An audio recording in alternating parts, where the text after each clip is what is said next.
말씀을 본문으로 해서 나의 날을 계수하여 보라, 나의 날을 계수해 보라, 이런 제목으로 은혜의 말씀을 나누고자 합니다. 여러분, 오늘 이곳에 오신 분들 중에서 내 남은 날이 며칠인지 아실 수 있는 분이 있나요? 우리가 지나온 날은 몇 년, 몇 월, 며칠까지 살았습니다라고 얼마든지 얘기할 수 있지만, 가는 날은, 우리가 남은 날은 아무도 계산해 볼 수가 없습니다. 그런데 오늘 성경에는 분명히 우리의 날을 계수함을 가르치사, 이렇게 말씀을 합니다. 우리의 날을 어떻게 계수하겠습니까? 저와 여러분이 오늘 이 2013년 끝자락에 서서 지난 1년을 바라보니 얼마나 세월이 빠르게 지나갔어요. 아마 이구동성으로 참 세월 빠르다, 이렇게 말씀할 것 같습니다. 저는 어릴 때, 고등학교 때는요, 참 세월이 안 갔어요. 그저 어떻게 하면 빨리 한 살이라도 더 먹고 이 지긋지긋한 고등학교 수험생활 빨리 끝마치고, 야, 자유롭게 성인의 삶을 한번 살아볼까, 그런 생각을 하니까 그때는 그렇게 시간이 안 갔는데, 지금은 얼마나 시간이 빨리 가는지 누가 그러더군요. 뒤에서 누가 밀어붙인다고. 가기는 싫은데 뒤에서 밀어붙인다. 그런데 2013년 이 끝자락에서만 우리가 세월이 빨리 가느냐고 느낍니까? 우리 장모님 지금 아직도 살아계시는데 92살 장수하셨죠. 지금은 치매기가 있어서 정신이 왔다 갔다 하시는데, 어떤 때 그러셨어요. 참 세월이 너무나 빨리 가서 어떻게 살았는지를 모르겠다. 여러분, 90살 드신 분도 세월이 빨리 가서 어떻게 살았는지 모르겠다 하실 터인데, 우리가 앞으로 이곳에 계신 분들이 몇 년을 더 살지 저는 모르겠습니다. 아마 우리도 똑같은 고백을 할 겁니다. 여러분이 남은 날이 50년 후가 되든 어떤 분에게는 10년 후가 되든 우리는 그때 고백할 것입니다. 참, 우리 인생이 왜 이렇게 빨리 지나갔는지, 내 인생에 무엇을 하고 살았는지 돌이켜보면 후회스러운 삶이다라고 고백하는 분들이 상당히 많습니다. 이 시편의 시는 모세가 썼어요. 모세는 120살에 하나님의 부름을 받고 하나님 나라에 올라갔습니다.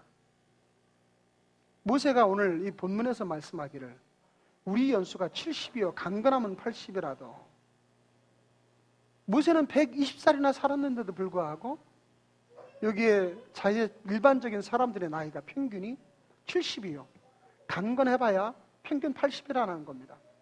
오늘날 우리 평균 수명이 80이 좀 넘었죠. 모세 시대가 지금으로부터 한 3600년 전인데 3600년 지나서 겨우 몇 년 좀 넘은 것 같아요.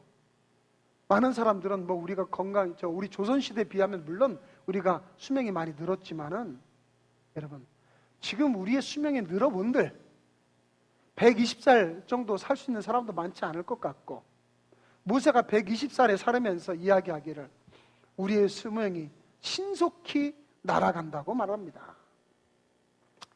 저와 여러분들의 남아있는 수명은 신속히 날아갈 뿐입니다. 우리가 좀 더 강건해서 90을 살든 100살을 살든 120살을 살아봤자 우리의 수명은 유한한 것이요, 우리는 언젠가 주님 앞에 서는 날이 다가오게 될 것이다.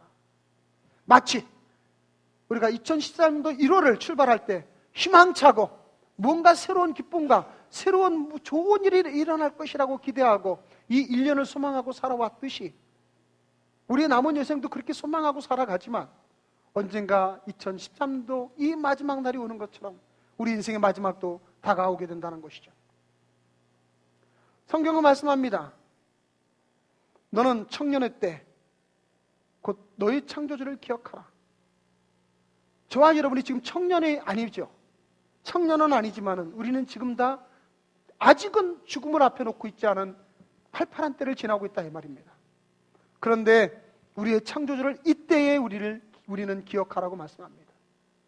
마치 지금 2014년도의 끝자락에 서서 지난 1년을 아쉬워하는 것 같이 다가올 우리 삶에 언젠가 우리가 주님 앞에 서는 날을 기억해야 된다는 것입니다.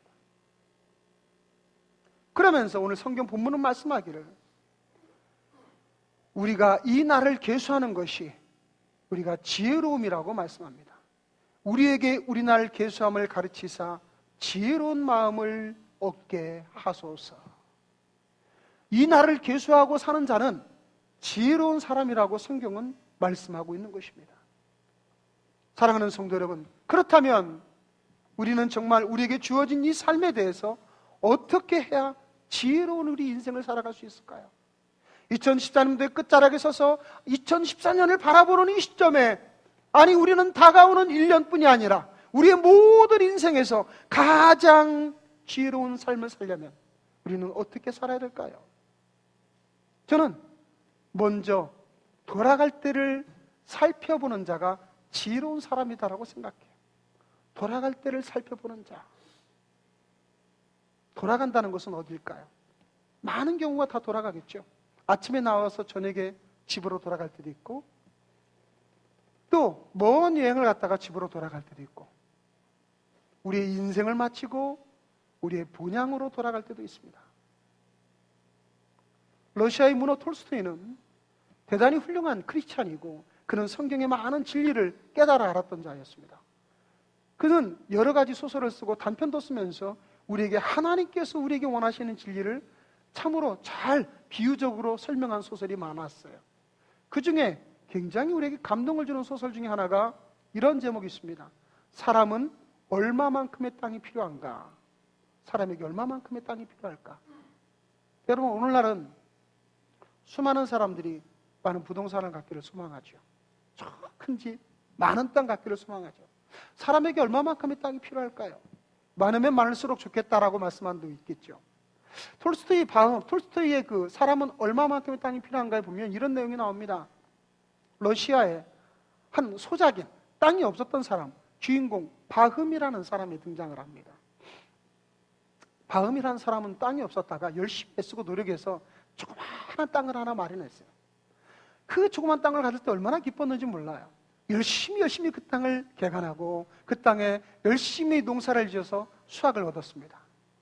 그러나 자기의 마음속은 아쉬웠어요. 야, 내가 이처럼 농사를 잘 짓고 이렇게 열심히 노력했는데 땅만 좀 더 많이 있으면 얼마나 내가 풍성한 수확을 거둘 수 있을까?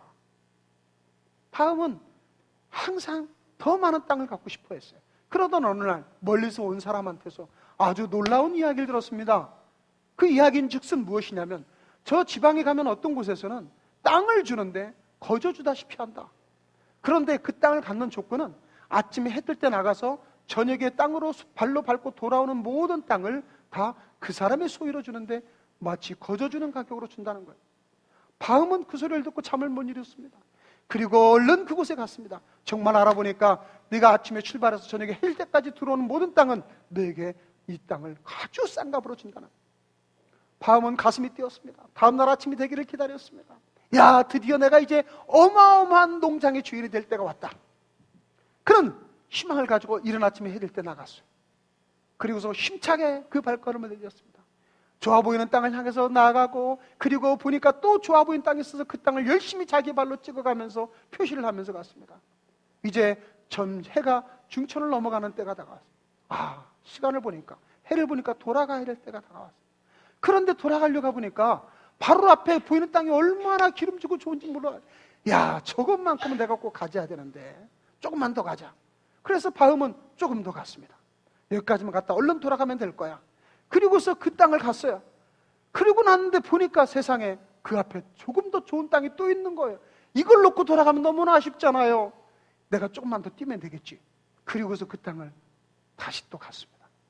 그러다 보니까 그 좋은 땅을 발로 밟다 보니까 어느덧 해가 기울어지기 시작하는 거예요.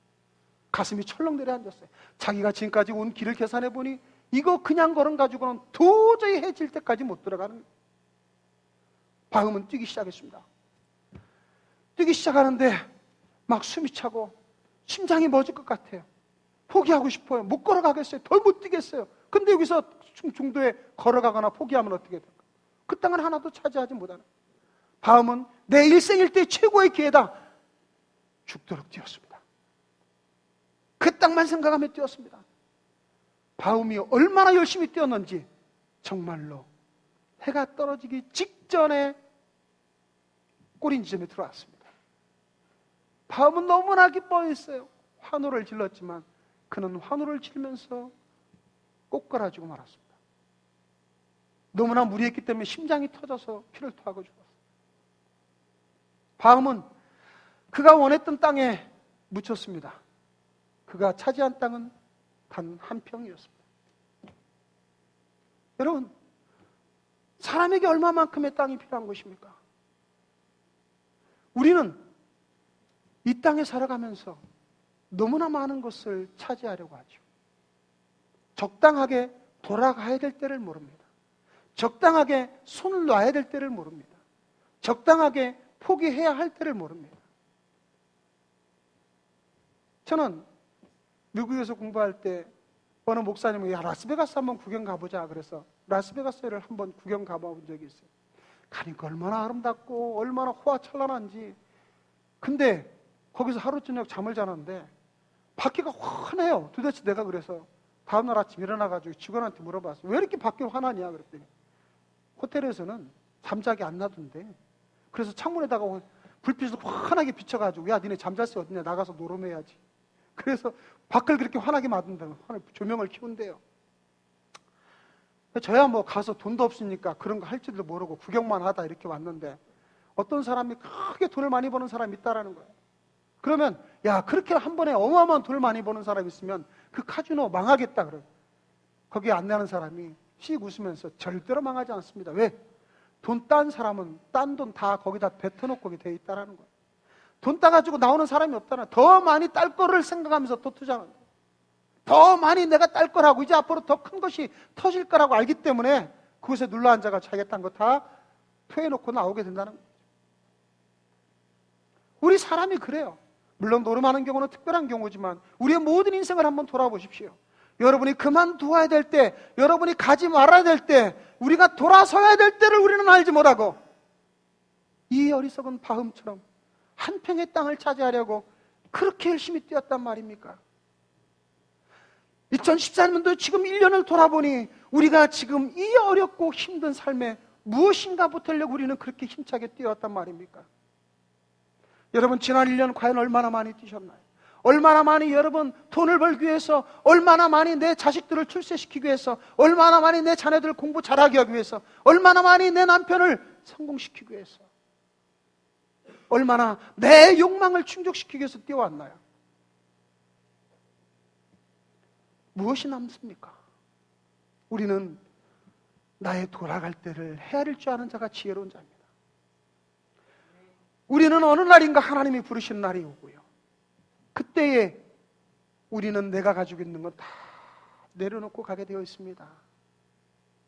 여러분 부자와 나사로의 비유가 누가복음 16장에 나오는데 부자는 날마다 호의호식하고 잘 먹고 잘 살아요.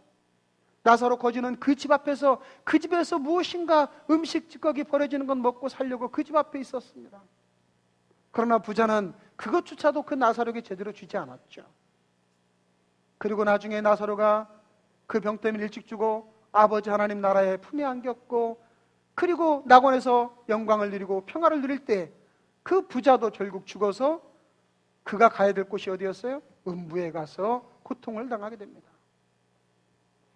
그는 그곳에서 바라보니 나사로가 얼마나 아버지 품 안에서 얼마나 즐거운 삶을 사는지 아브라함의 결혼 부탁합니다. 아버지 아브라함이요, 그 나사로를 보내서 내 혀에 물 한 방울만이라도 좀 떨어지게 해주십시오. 그 지옥의 불고등이 얼마나 뜨거워서 힘드는지 물 한 방울만이라도 내 혀를 시원하게 했으면 좋겠단 말이죠.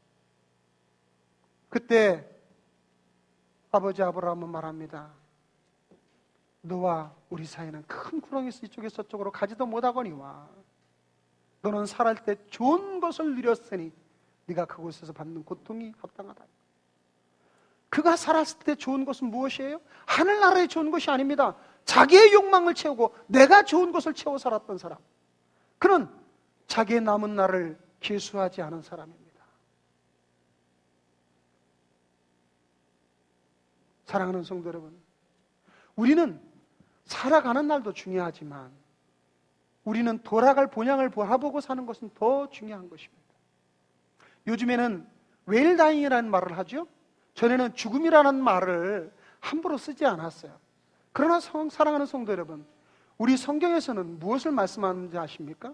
전도서 7장 4절에 말씀하기를 지혜자의 마음은 초상집에 있으되 우매한 자의 마음은 혼인집에 있느니라, 이렇게 말씀하세요. 어리석은 사람은 날마다 즐거운 건 찾아요. 날마다 혼인집 가서 즐겁고 아주 자기 행복한 것 찾아요. 매일 잔치를 벌리고 싶고 자기 욕망을 채우고 싶어 해요. 그러나 지혜자는 그렇지 아니하다. 그 마음이 초상집에 가 있다. 초상집에 가면 무엇을 생각합니까? 죽음을 생각합니다. 메멘토 모리. 로마에서 승전한 개선하는 장군들이 들어오면 그들이 수많은 군중들로부터 환영받을 때 그 옆에 서 있어서 그늘을 만들어주는 노예 하나는 계속적으로 외칩니다. 당신은 사람일 뿐이다. 죽음을 기억하라. 당신은 사람일 뿐이다. 죽음을 기억하라. 그게 바로 메멘토 모리. 지혜자는 언제나 내가 돌아갈 때가 있다는 걸 아는 자입니다. 지혜자는 나의 남은 날을 계수하는 자입니다. 내가 이제까지 살아온 날을 어떻게 살았을지라도 이제 내 남은 날은 정말 어떻게 사는 것이 지혜로운 삶이고 어떻게 사는 것이 나에가 준 그 귀한 사명을 감당하는 날인가.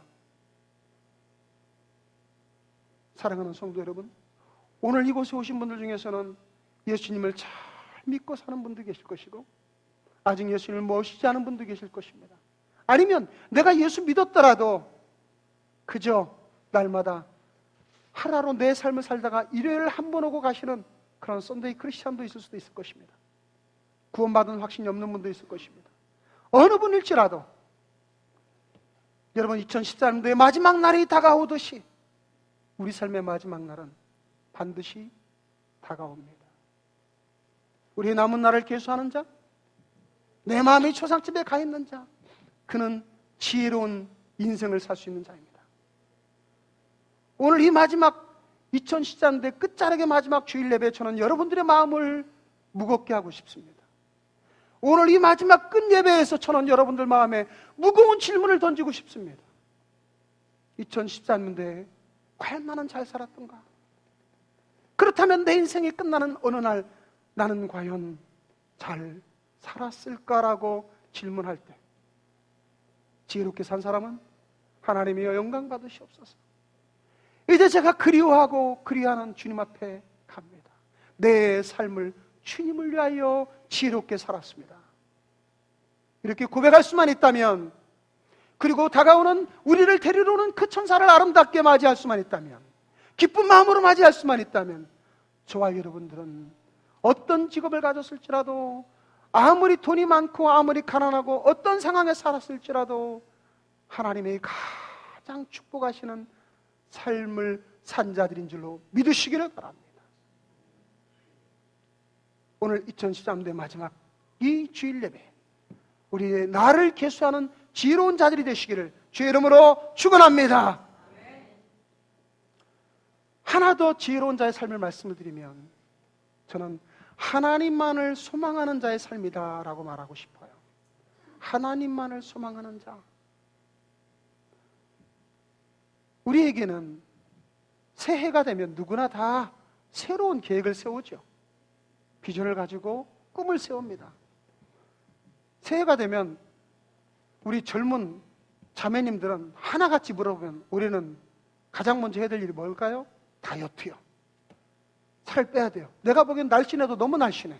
그런데 다이어트 해야 된대. 그래, 그것도 새해 소망 중에 하나죠. 어떤 분들은 새해는 좋은 직장에 들어가는 것, 새해는 취직하는 것, 새해는 사업하는 것. 누구나 다 새해를 맞이하는 소망이 있듯이 저와 여러분의 인생의 사명이 있습니다. 우리가 아까 은혜 나누기 전에 사명이라는 찬양을 불렀잖아요. 우리는 주님이 오시는 그날에 우리의 다 사명이 있어요. 각자의 사명이 있어요. 그 사명의 가장 큰 사명이 무엇입니까? 바로 하나님께 영광 돌리는 삶을 사는 것이 우리의 사명입니다. 하나님이 기뻐하는 자의 삶을 사는 것이 우리의 사명입니다. 여러분에게 어떠한 직업을 주었을지라도, 여러분이 어떠한 위치에 있을지라도, 여러분이 돈이 많은지 적은지 모르지만, 여러분이 건강한지 약한지 모르지만, 어느 상황 무엇을 하더라도 우리의 삶의 목적은 하나님 앞에 영광 돌리는 것이 우리의 삶의 목적인 줄 믿으시기를 바랍니다. 저는 며칠 전에 저 충청북도 괴산에 청천면이라는 곳을 갔다 왔어요. 아유, 가는데 대전은 눈도 별로 안 왔더만 거길 가는데 얼마나 눈도 많이 오고 시골도 참 시골입니다.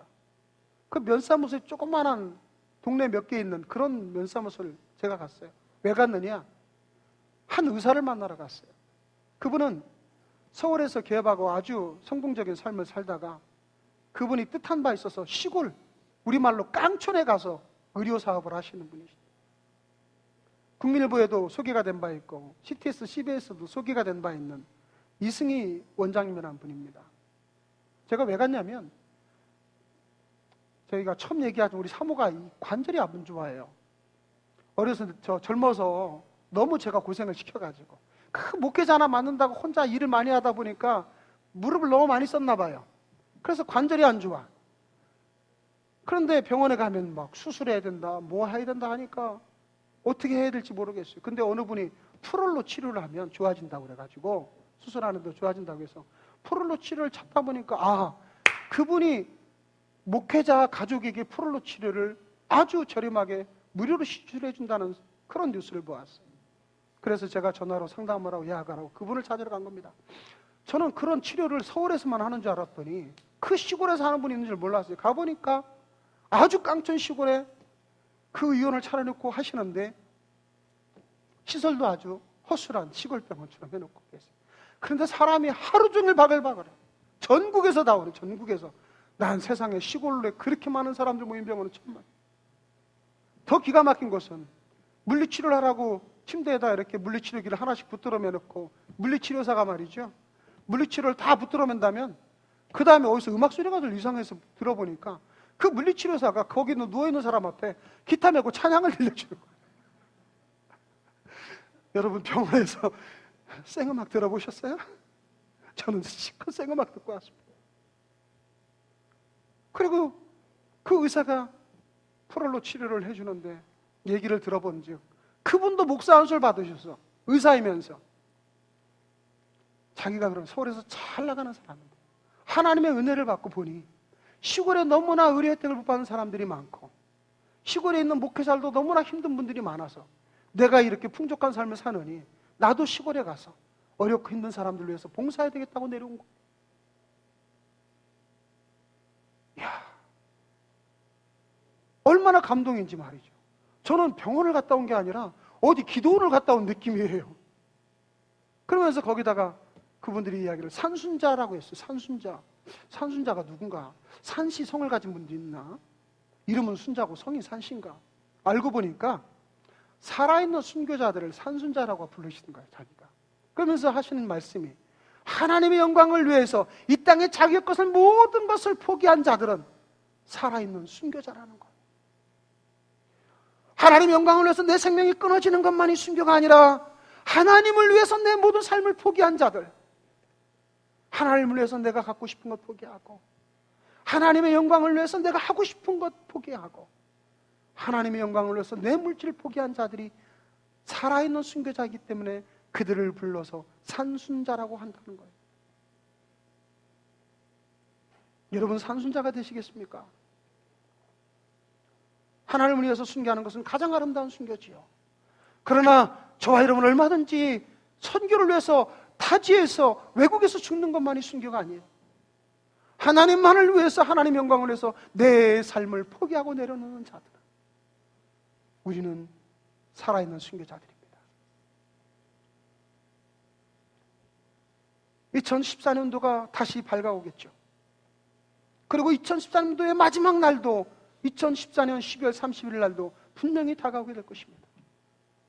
저는 이 모든 분들, 오늘 이곳에 참석한 모든 분들을 그때도 다시 보기를 원하지만 우리 가운데 다시 보지 못할 분이 있는지도 우리는 아무도 알 수 없어요. 그렇다면 우리의 모든 삶의 목적은 어떻게 살아야 되겠습니까?